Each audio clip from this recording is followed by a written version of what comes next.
Ok, los mecanismos, como veníamos hablando de la primera parte, nos comenta que es una máquina, el movimiento o la generación que hace el motor, como ya se los había mencionado.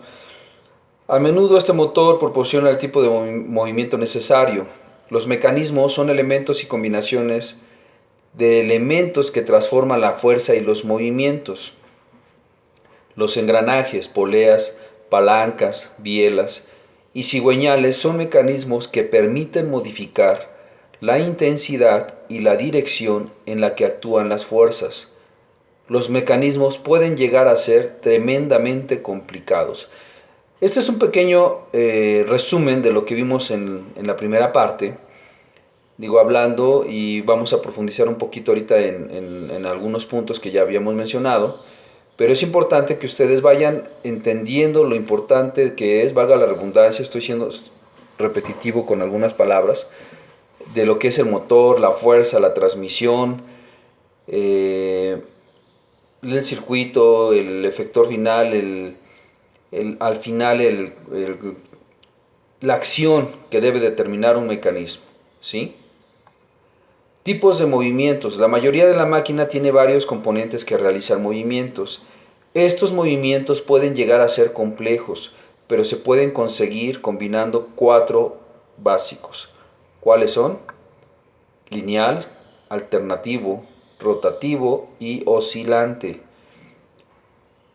El lineal es un movimiento que se efectúa en línea recta y en un solo sentido, ¿sí? Es decir, ¿qué ejemplo podemos tener sobre esto? Si se dan cuenta, en las locomotoras de antes había un eslabón que iba uniendo a las ruedas, ¿sí? El cual tenía un movimiento siempre en una sola dirección. ¿Para qué? Para que si algunas de esas ruedas, supongamos una o dos, tenían el par de fuerza, es decir, la transmisión del motor que hacía que girara, al girar esas dos ruedas y por medio del eslabón que iba unido a las otras dos o tres ruedas, hacía que giraran todas las demás, ¿sí? Entonces, eso era un movimiento lineal. El movimiento alternativo es un movimiento de avance y retroceso en línea recta. Bueno, este movimiento alternativo, pues podemos tenerlo también en el mismo ejemplo que les di, ya sea para la locomotora que quisiera echarse en reversa, obviamente pues el movimiento iba a ser totalmente lineal, no podría ser ni hacia arriba ni hacia abajo, simplemente ustedes pueden decirme, oiga profe, pero fíjese que al hacer el movimiento también genera un movimiento circular, ¿sí? Ok, si se dan cuenta el eslabón es lineal, ¿sí? Entonces ahí podría tomarse como una confusión, porque al final pudieran decir, ¿sabes qué es que está girando? No, el eslabón no giraba, o sea, no giraba como si fuera una manecilla de un reloj, no, el eslabón quedaba siempre en una sola línea, es decir, horizontalmente. Lo único que subía, o más bien lo que único que hacía era subir y bajar, pero siempre en un movimiento, llamémoslo lineal, ¿sí? Es decir, voy a atravesar esto, es decir, esto hacia así, ¿sí? Si acaso solamente hacia esto, ¿ok? Pero jamás hacia esto, o no giraba dando vueltas, ¿sí? El eslabón que unía a las llantas era así, entonces lo único que hacía era esto, ¿sí? Pero el movimiento era lineal, ya sea, si es alternativo, sería hacia adelante y hacia atrás, ¿ok? Pero jamás giraba como si fuera manecillas del reloj, ¿ok? Bueno, intento girar esto, ¿verdad? Pero es para que más o menos comprendan. La parte del movimiento rotativo es un movimiento en círculo y en un solo sentido. Obviamente, aquí nosotros sabemos que las manecillas del reloj tienen ese tipo de movimiento, ¿no?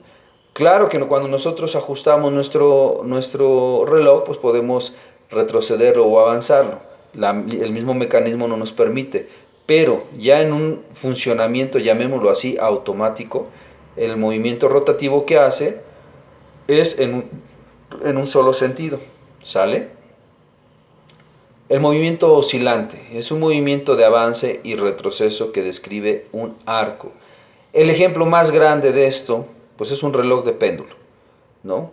Es el ejemplo más básico que nosotros podemos tener. Ustedes saben que el péndulo giraba, o no, perdón, no giraba, se movía de un lado a otro, y al momento que él giraba, digamos que iba de derecha a izquierda, lo que hacía era recorrer un engrane que al mismo tiempo que giraba lo empujaba. Al empujar ese engrane, brincaba una especie de diente o escaloncito y el movimiento que hacía o el arco que se describía en ese movimiento era el espacio de un minuto o un segundo, perdón, ¿sí? Ese movimiento lo que hacía es esta parte, ¿sí? Hacer así, hacer esto. Cada, cada que hacía este movimiento, en la parte de arriba donde están mis dedos tomando el tapón, ahí iba un engrane donde giraba solamente en una sola dirección. Es decir, el momento que yo hacía esto estaba yo girando el engrane. Cuando iba yo de regreso, en ese momento como que se desconectaba y solamente regresaba. Al momento de ir de nuevo de vaivén a la izquierda, volvía a tomar o engancharse a ese diente, perdón, lo volvía a empujar y de esa manera generaba el movimiento en alguna de las manecillas del reloj. Y cada que cumplía cierto ciclo, pues sonaba una como campana, ¿no? Que todo el mundo lo hemos escuchado hasta en las películas. Esos son los movimientos oscilantes. El ejemplo de mecanismo. El mecanismo de tornillo y tuerca. Este mecanismo consiste en un tornillo y una tuerca dispuestos de manera que uno de ellos está fijo y el otro se mueve. Es decir, pues sabemos perfectamente cuál es el que está fijo, pues el tornillo. La tuerca es la que tiene un movimiento de giro, ya sea para apretar o para desapretarla. Si es la tuerca la que está fija, el giro del tornillo alrededor de su eje produce un movimiento rectilíneo de avance que lo desplaza a través de la tuerca. ¿Qué quiere decir eso? Comúnmente nosotros tenemos tuercas o cuando nosotros hacemos algún trabajo, algún proyecto, ya ves que a veces dice, ¿sabes qué? Suéldale la tuerca a la lámina y mejor lo único que vamos a hacer es meterle ahí el tornillo nos va a servir y a veces lo ocupamos como una especie de nivelador, ¿no? Por ejemplo, en las sillas de oficina comúnmente, o en las mesas, perdón, de oficina, para poder calzar, porque hay veces que ya ve que luego está como tambaleando, en las patas trae un sistema de este tipo, donde la tuerca es fija y lo único que hacemos para nivelar es que sale o se mete más el tornillo. Entonces, el tornillo nos sirve para calzar nuestra mesa y al final está haciendo un movimiento rectilíneo de avance. Al decir rectilíneo, quiere decir, obviamente, que va a ser vertical, ¿sí? Y podríamos llamarlo también hasta horizontal, ¿sí? ¿Por qué? Pero al final tiene un solo movimiento de ida y vuelta. Si el tornillo está fijo, entonces el giro se produce en un movimiento rectilíneo en la tuerca. Es decir, pues obviamente, como les decía, pues para roscar, ¿no? Mediante este sistema se consigue convertir el movimiento circular del tornillo en movimiento rectilíneo de la tuerca. ¿Por qué? ¿Por qué nosotros o por qué nos dice esto? Porque al final la tuerca tiene un diámetro y ese diámetro, si nosotros pudiéramos extender o partir la tuerca de un lado y extenderla, tiene una distancia. Al tener una distancia, la distancia es lineal. Entonces por eso nosotros decimos que tiene un movimiento rectilíneo la tuerca. ¿Sale? El mecanismo del tornillo y la tuerca se emplean para transformar un movimiento de giro en otro lineal, como una gran reducción de velocidad y por tanto con un gran aumento de fuerza. Es decir, si se dan cuenta, el simple mecanismo de tener un tornillo y una tuerca nos da una amplia gama para hacer diferentes tipos de trabajo. El principal que fue hecho o para lo cual fue hecho esto pues es para soportar o atrancar, o antes que se ocupaba para amarrar, bueno, pues para eso fue un tornillo y una tuerca, ¿no? Pero ahora ya también les damos otras cosas, ¿no? Ahora ya también les damos otras funcionalidades, como les ponía yo el ejemplo de la mesa para calzar, para dar una regulación a algo, para mover cierto motor un poco, eh, en fin, tiene muchas aplicaciones hoy en día el tornillo y la tuerca. Aquí tenemos unos componentes. Si se dan cuenta, en la primera parte donde dice forma típica, tenemos aquí un eslabón eh, normal. Este tipo de eslabón podría decirte que va, un ejemplo es el que va sosteniendo la dirección o bajo, en conjunto con la barra de dirección de un automóvil, y estas las puedes tú encontrar en donde va la parte de la suspensión, ¿sí? De hecho, es las dos puntas, algunos mecánicos los conocen como los cacahuates, que no es un nombre técnico, pero es un nombre, digamos, coloquial, ¿sí? Y bueno, en la parte de abajo tenemos otro eslabón simple con dos puntos de interés que, si se dan cuenta, son diferentes, ¿sí? Porque a lo mejor van a ser unidos a diferentes piezas, a diferencia del de arriba, que es un eslabón también simple, pero ambas puntas tienen los mismos diámetros y las mismas geometrías. En el eslabón complejo, bueno, pues tenemos aquí una parte, una forma triangular, donde a lo mejor tenemos dos ejes remachados y tal vez uno con movimiento. Y la junta de perno. La junta de perno, que es la que tenemos hasta acá abajo, ¿sí? Si se alcanzan aquí a ver. Pues es para un movimiento. Esto comúnmente podemos tenerlo en una cruceta que le llaman, que es donde va el cardán del camión, ¿sí? Hacen un movimiento de transmisión del motor, pero debe de tener este diseño, porque si no, si fuera totalmente rígido, se rompería. Ahora, lo que tenemos en la parte derecha, aquí dice representación cinemática, es lo que nosotros ocuparíamos para poder hacer algún tipo de cálculo, ¿sí? Nuestra representación cinemática. Ya si se dan cuenta, pues son unos triángulos, unos más grandes que otros, y al final tienen una distancia. Entonces nosotros podemos también poder tener algún cálculo de este tipo y saber cuál es el esfuerzo que puede tener estos eslabones. El eslabón, como bien lo vengo mencionando y desde un principio se los dije en el video pasado, es la parte que nos va a servir siempre para que un mecanismo sea funcional, ¿no? Puede ser transmitir fuerza, puede transmitir solamente movimiento, o simplemente va a ser de una unión, ¿sale? Es lo que realmente, perdón, es la función de estos eslabones, es la conexión entre un punto y otro. Pares, dice, se llama pares cinemáticos a las fuerzas geométricas mediante las cuales se unen dos elementos de un mecanismo, es decir, que tienen un movimiento relativo entre ambos y consiste, como se muestra aquí en la figura. Si se dan cuenta, pues nosotros podemos tener un eje fijo aquí en el eslabón azul.